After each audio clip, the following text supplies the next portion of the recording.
Hello guys, this is Octavius with Summit City Traditional Archery, and today I got a video. It's entitled the Bear Super Kodiak, I should say, bow review. This is the Bear Super Kodiak bear review. Now here's the thing, guys. Most of the bows that I shoot are long bows, and I've been shooting long bows for many years, and I enjoy them, and I probably still prefer them. But I've always liked recurves as well, because it's traditional archery, and recurve bows have a certain nostalgia to them as well.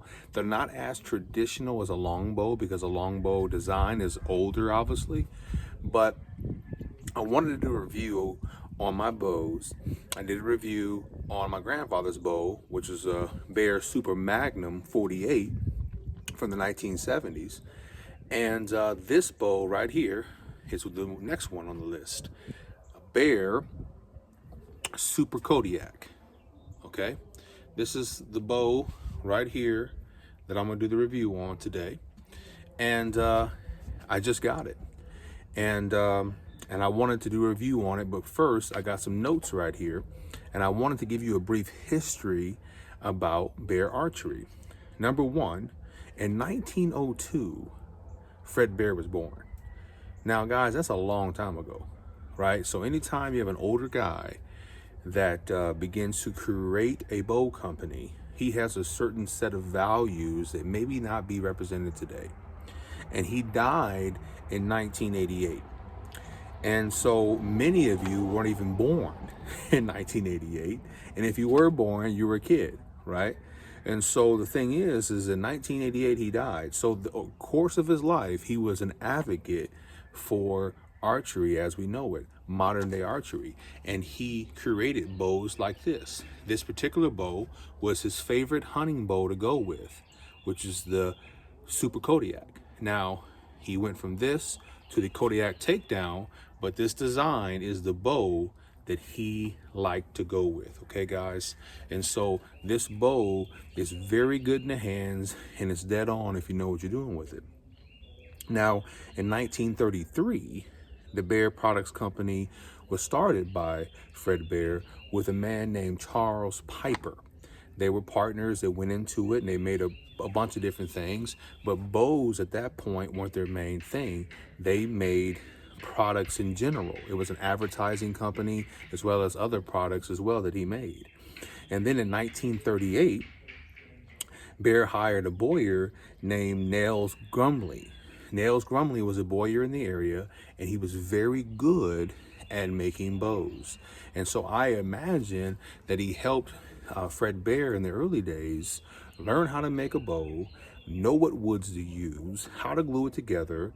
And Fred Bear was a smart man. I'm sure he caught on pretty quick, and he used his knowledge that he had in leathers and different stuff that he learned when he was in the automotive industry, and he combined that with making bows, and now you got some of the best bows ever made in American history. So in 1938 that happened, and then in 1940 Fred Bear sold the advertising side of his company, and he began to focus on archery. And so we're talking in 1940, guys. That is a long time ago. And so this all is happening during the Great Depression. You know, the Great Depression is happening in the 1930s all the way into the early 1940s, and then obviously leading up to the Second World War, when all of a sudden America gets revitalized because of the war, okay? And so in 1947, Bear Archery moved to Grayling, Michigan.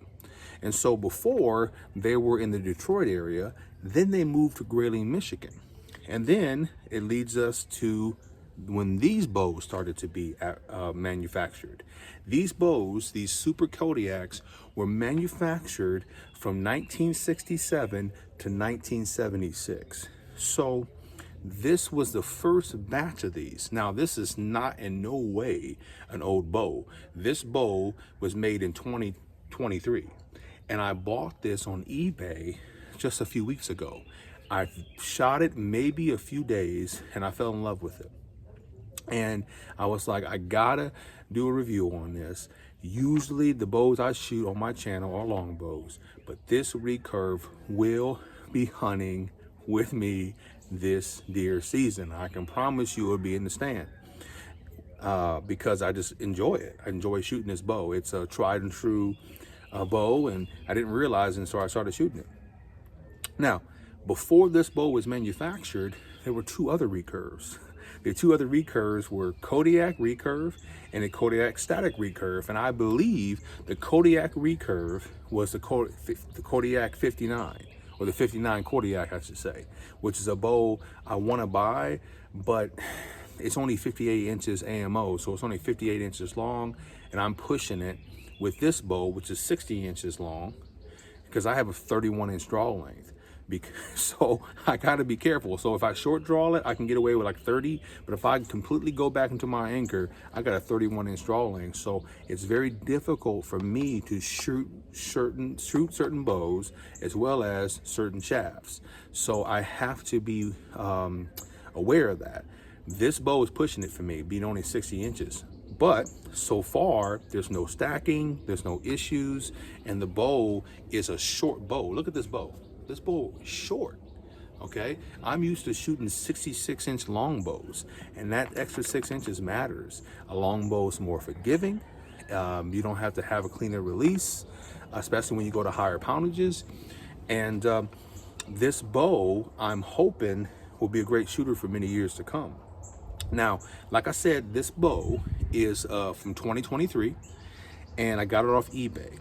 Now, these bows new, I think about 600 to 650 bucks if you go to like Three Rivers Archery, okay? But the thing is that I didn't want to buy it new. I wanted to buy it used. But I didn't want to buy an older bow, because if you buy an older bow for your primary hunting bow with my draw length, you can break it, okay, guys?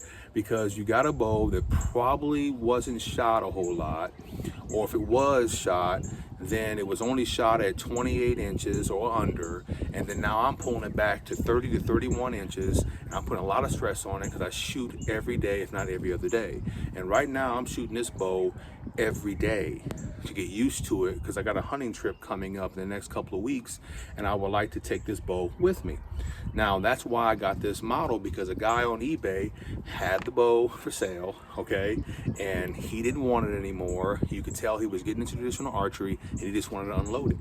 I got this bow for $350, guys. $350. So basically half price, $350, and I think free shipping. And this bow is beautiful. This bow is brand new, basically. You can see that right there, this wood right here, that's in the wood. That's how this was made. But there's no scratches on the glass. It already has the inserts in here for your quiver. I'm gonna put a quiver on it, and I'll tell you about that in a minute. But look at this sucker. Look how the glass is. Hopefully that's coming up on camera. And it's just a beautiful bow, right? Now, it did come with a D97 Flemish twist string, and I'm probably going to replace it. These strings are okay, but these are the standard bow strings that come with these bows. I added the knock point on it. I have 2 knock points, and you can see that I also have limb silencers I put on, and I got these wool balls on here I put on here as well. And I got a silencer on each end, and it quiets the bow down okay, but it's still not as quiet as a longbow, okay? It's not going to be. Now, also, these tips are fiberglass reinforced, so you can do any type of string you want on it. The older ones from 1967 and to 1976, you're gonna have to use Daikon string. Okay, you cannot use a Flemish twist string, a flash fly string on those, because the tips won't hold up to it. So you want to use an older string on that for that time period. You don't want to use a string like this on an older bow, okay? Don't make that mistake. You will be sorry, okay? Also, this is a cut-on center bow. So you can see that that arrow shelf is in its crown. It's a crown. You can see that little half moon crown. It's cut on center, so it's really easy to spine your arrows and to tune your arrows. It also came with a bare hair rest on the shelf, as well as the striker plate is leather. That's standard on bear bows. I'm sure that when this guy bought it, this was already on it for him.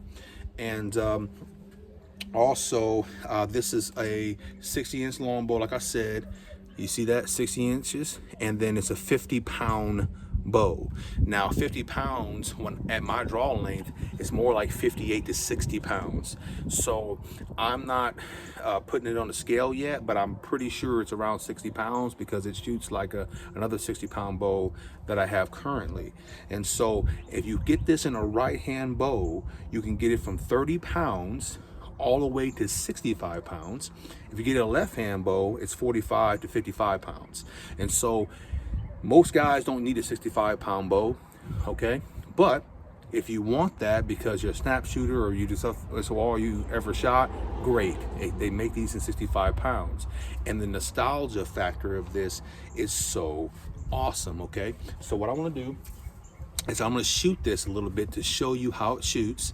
But here's the thing. Let me go over my arrow. The arrow I chose to shoot is a Easton Camo Hunter. Easton Camo Hunter, okay? And these are aluminum arrows. This is very old school. I've never really shot aluminum arrows. Here's the fletching on them right here. And I got these just stock from Three Rivers Archery. When you have a draw length like mine, at 31 inches, you don't cut your arrows down. I never cut my arrows down because it doesn't matter. I'm shooting full length arrows if they're 32 inches because I have that extra inch to inch and a half with my insert and my field tip or my broadhead. So now let me go over from the tip to the fletchings. 150 grains is my fill point. My insert is glued in here and it's made for aluminum arrows. This is 100 grains here, so it's 150 grains up front. And then my shaft, I can't remember, I think it was like 340 or 350 grains with the fletchings and the knocking point. So my total grains on this arrow is 670 grains. Guys, that will knock anything down in North America. And I got high FOC. I think it's about right in here, about maybe 25% AOC, which is awesome for penetration. And I'm gonna shoot a couple arrows for you so you can see kind of how this shoots.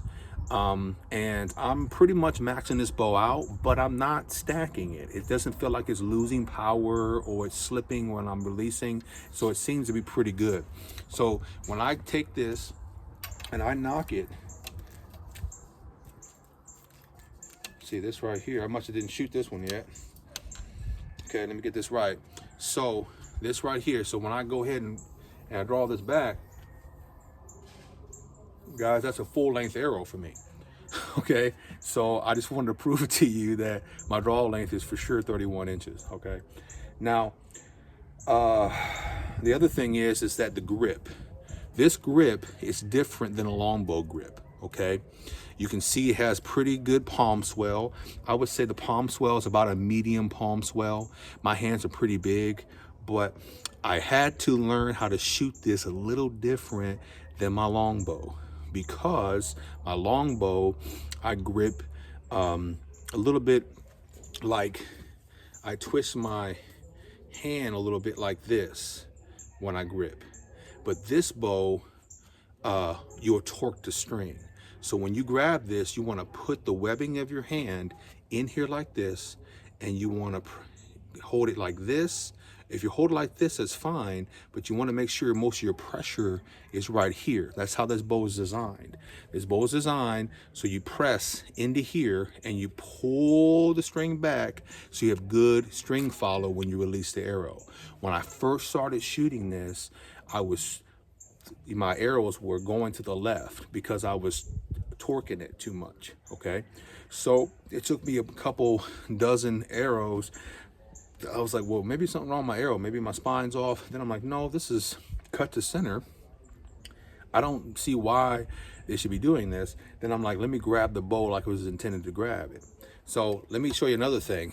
When you're canting your bow on a recurve, when I stand to the side, like I've showed you in other videos, and I raise up my bow, there's my cant, guys. My cant is slightly about 2 o'clock. There's no need to cant your bow like this with a recurve, typically, especially this Kodiak, Super Kodiak, unless you're close to your animal, close to your target. But if I'm 20 yards away, that's about where my cant's gonna be, about a 2 o'clock. Okay, so let me go ahead and shoot one of these arrows. Like, I'm trying to fit so much information in this video in a short period of time. I'm hoping this helps you. So let me go ahead and show you. So when I go up here, I'm gonna shoot that hay bale over there. I'm not worried about necessarily hitting a spot. I'm practicing right now just form, okay? And then I'll move to some of my 3D targets and so forth. So let me go ahead and come up here. Okay, so right there, I plucked the string a little bit and the arrow moved to the right a little bit. So obviously, I'm overthinking it for this video. Let me do it again. Okay, that was a little bit better. Last arrow. But what I'm doing is I'm literally pressing in like this, push-pull method, and making sure my fingers are free. And then at the very end, I will clasp my fingers to the bow. That way it catches the bow and it doesn't fly out of my hand. You can leave your fingers on there, but if you're torquing that bow on a Super Kodiak, and especially being a recurve, you're gonna throw your arrow off, no matter what your spine is or no matter what your tune was. Last arrow. Okay, those arrows are actually touching. So here's the thing, guys, this bow is awesome. I recommend it. This is from a guy with a 31-inch draw length. There is literally no stacking on this at all, okay? And I've for sure pushed bows to the limit, especially stock bows that are this short. This is the shortest bow, or one of the shortest bows I own. I own another 60-inch custom longbow. But this bow right here is for sure a short bow for me. The bow I hunted the other day with and was successful and killed a couple hogs with was a 66-inch longbow. Very forgiving, very easy to shoot. Has a little bit of a hand shot because it's a little light in the tail, light in the riser, I should say. This bow has no hand shock at all. It just requires you to have a good release. If you don't have a good release, a good shooting glove, a good tab, you're going to have some problems, because these right here will twist on you. These limbs are very easily twisted when you have a string where when you're torquing the bow and your arrow will fly off. Every one of those shots where I could see the arrow move a little bit, because I came out here, I haven't shot since yesterday, I'm doing a video and I'm just letting it go, and I'm automatically noticing I have to adjust, okay? So this bow is awesome, but you gotta practice with it well before your hunting trip, well before deer season. But this is a good entry-level bow. You don't have to spend all this money on custom bows when you can get one of these for $300 to $400 on eBay, new $600, and kill deer with the same bow that Fred Bear killed deer with years ago. Okay, guys, don't overthink it. Hang in there, continue to practice, and I want you to remember one thing: you don't have to get ready when you stay ready. All right, guys, we'll talk to you soon.